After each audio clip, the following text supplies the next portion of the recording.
have come to a point that I can actually bring businesses back to life. In 2010, I was the branch manager then, corporate banking.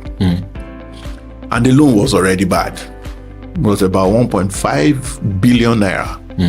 Very bad, and nobody wanted to go there. So I had a chat with him. We talked, and I told him that I was going to do debt refinancing for him. It was the first time he knew about debt refinancing. And I did the debt refinancing. I took it to Lagos for an approval. They asked me all manner of questions, and I said, I will bring this loan back into active profile, and this loan will be paid down. Well, they believed me, and they increased from the 1.5 billion naira debt, they gave extra 2 billion. So the cumulative on that portfolio was 3.5 billion. Yeah. And we bounced back. The loan became active, repayments were achieved, and the guy paid off. That was very insightful. Thank you. I'm going to try to take you back a little. Before the whole persona of Dr. Festus, before Excel and Grace Consulting, Grace Capital, and every other business and investments that you have right now, how was life like growing up for you? Oh, interesting story. And I don't think we have all the time, but I'll try and summarize. So I grew up in a family of 7. And I was the closest to my dad. I'm the first of 7. My dad came from a polygamous family where, the struggle and the hustle is really high. And that by nature drove us into some poverty. Like I always say, poverty knew we were poor. Okay. And so my dad would always tell me the only thing that will get you out, because he had me when he was 24.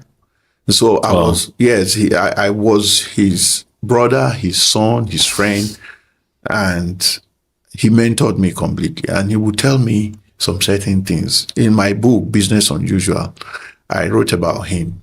I was 10 when he told me that no excuse is good enough to explain failure.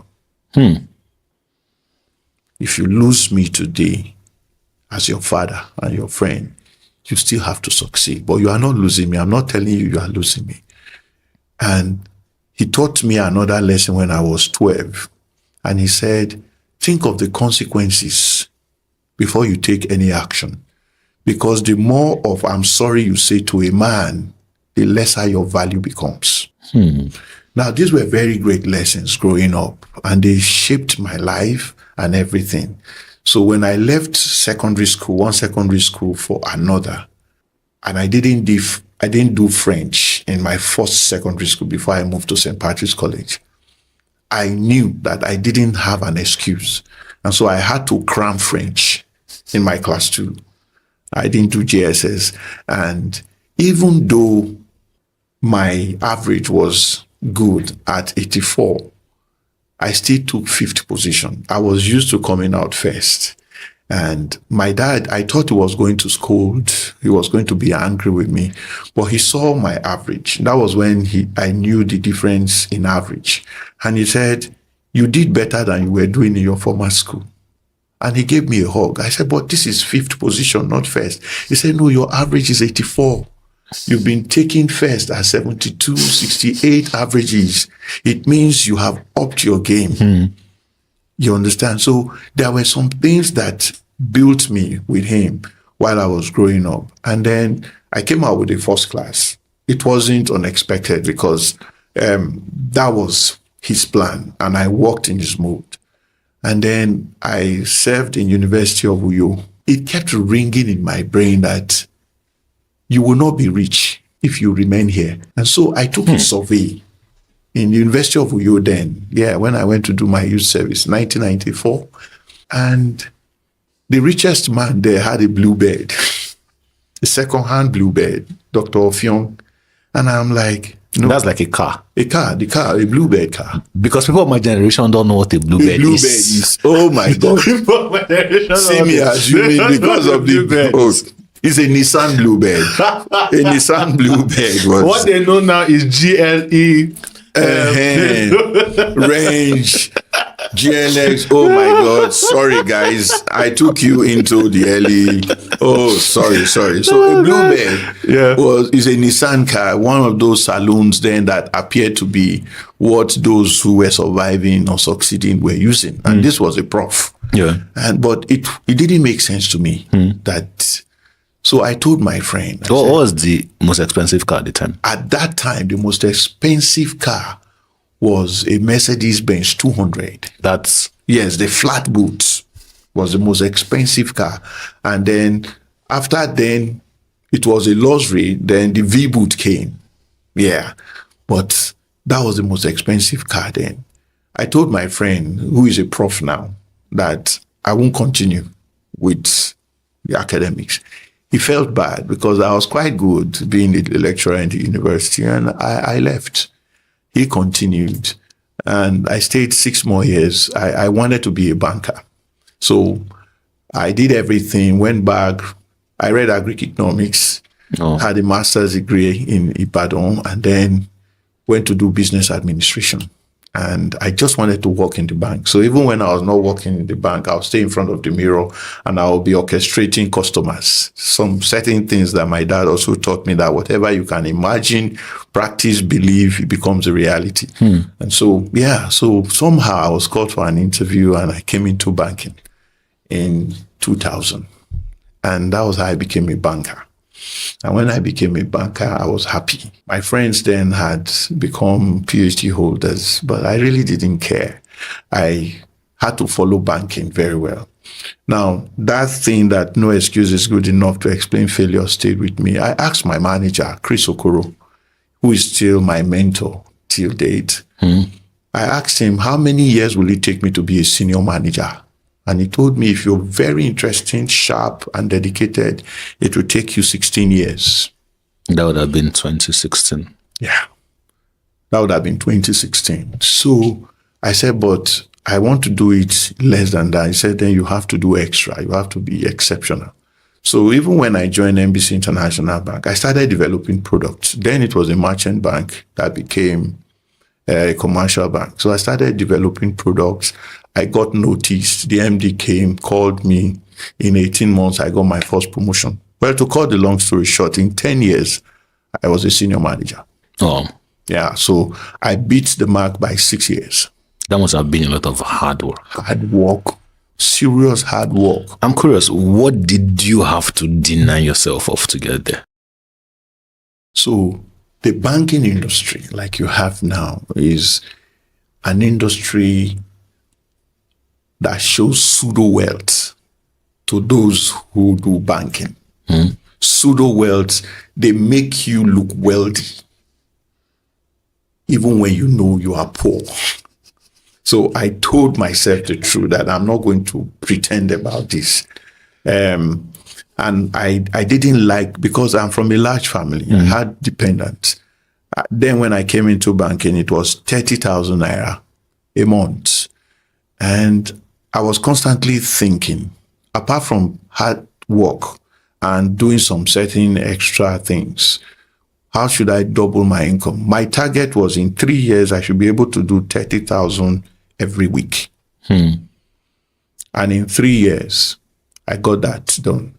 I moved, after a promotion, I moved to EcoBank and I achieved that. In EcoBank, I wanted to see how I can get 30,000 naira every day. And so plenty of grinding had to come in. What should I do? That was when consulting started filtering into my head. I can develop product. After all, by the time I left NBC International Bank for EcoBank, I had developed about 6 different products. So I started product development. I did some product for Delphi Foods then. In 2005, 2006, I submitted a proposal, which they loved. And I got paid for that handsomely, about 10 million naira then. Wow. In 2005. So that was huge. What did that feel like? I felt on top of the world. And I told my dad, that house that you have not built, I think it's time you need to build a house. And it was like, what happened? And then I got myself, I I got myself a a baby, what they call this Benz 190, padded then. I got myself a Benz. I started feeling relevant. I started feeling useful. I got attention that I wanted, but it was done in a way that I would always go back to want to do it again. Product development, solving problems for my customers so I looked at the figures. I always look at figures. I'm very quantitative. So I look at figures and I work with those figures every time. If I'm not sleeping, I'm thinking of how I should make more. Yeah. So for instance, Tony Elumelu and Dangote and all the big boys, some of these guys make 30,000 in milliseconds. And where we are just talking about 30,000 a day. So how do we graduate it to 30,000 an hour? Legitimately, becoming an entrepreneurial boss. How do you do it? So 30,000 an hour is 720,000 naira a day. It's not really much if you apply yourself. All right. So if it's 720,000 naira a day, it means it's about 23 point something million in a month. And so it's possible, but what should I do to do that? How many people can I reach? And if I'm making 100 or 1,000 naira from each person, it means I need to reach about 230,000 people out of 230 million Nigerians. That's 1%. Or less than 1%. Yeah. So that's how I navigated. Never being satisfied at every achievement I made. What would you say are the key things you learned during your time in banking that has shaped the way you do business today? Good. Yeah. So it means you really read, you've done your homework about me. And I'm enjoying this because when I got into banking, I knew there were two sets of people that worked in the bank. The bank workers and the bankers. The bank workers go to work every day. They do debit and credit. They tell everybody, the security man is a bank worker. He works in the bank, right? The cleaners work in the bank.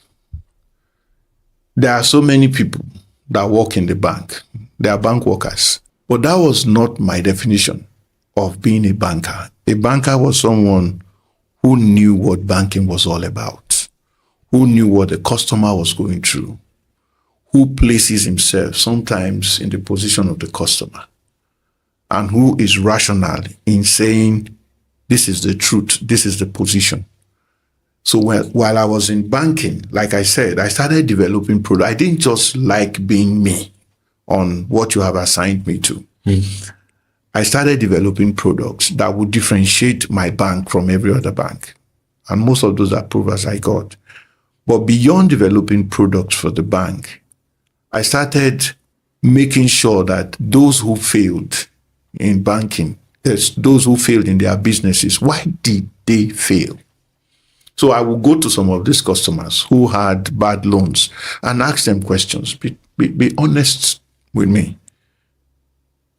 Why did this loan go bad? What happened? Most of them opened up. Some didn't. And of course, that's what chronicled the Business Unusual book. It was a 5 years compilation of those who failed in businesses, why they failed, and what they should have done differently. Good. Now, because I learned some of those lessons, I started applying it to those who were coming up that didn't need to fail. There's a particular customer. I won't mention him I won't mention name, but very close. Then I was in First Bank in 2010. I was the branch manager then, corporate banking. And the loan was already bad. It was about 1.5 billion naira. Very bad. And nobody wanted to go there.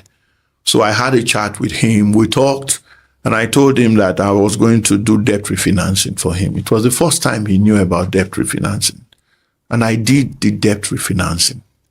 I took it to Lagos for an approval. They asked me all manner of questions, and I said, I will bring this loan back into active profile, and this loan would be paid down. Well, they believed me. They gave me a trial, and they increased from a 1.5 billion naira debt. They gave extra 2 billion. So the cumulative on that portfolio was 3.5 billion. Yeah. And we bounced back. The loan became active. Repayments were achieved, and the guy paid off. For me, that was understanding the fact that I have come to a point that I can actually bring businesses back to life. Yeah, so recently, I call myself the business mechanic. I was going to come to that, but yeah. Yes, so because it's all about understanding the dynamics of flow of money, putting your integrity, putting what your experiences in line, and knowing how these things cooperate with each other to give you a result.